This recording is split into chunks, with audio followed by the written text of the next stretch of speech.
أسهل وأسرع كيك بالعالم بوعاء واحد وبدون أدوات. بتحداكم إذا جربتوها بنفس الأسبوع رح ترجعوا تعيدوها على قد ما هي بتشهي وطيبة.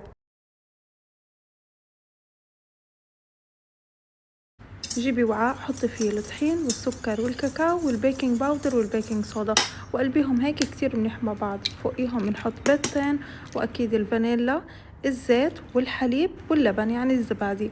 بعدين بقلبهم كلهم مع بعض بس بمضرب الشبك اليدوي، ما بدنا لا خلاط ولا بدنا أي إشي. وخلص هيك بتصدقوا صار عندي خليط الكيك جاهز. قلبتهم لحتى هيك نعمل خليط.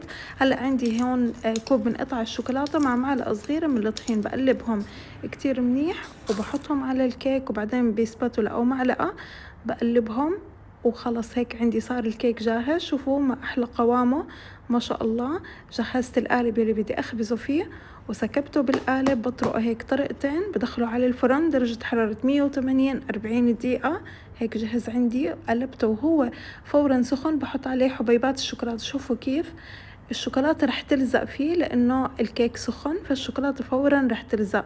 هيك بعد ما زينته هالزينة البسيطة قطعته. ما بتتخيلوا قديش الكيك من جوا رطب، غني بطعم الكاكاو، النكهات كلها هيك بتجنن، بتحسوا كأنها كيكة متعوب عليها وإحنا عملناها بدقيقتين.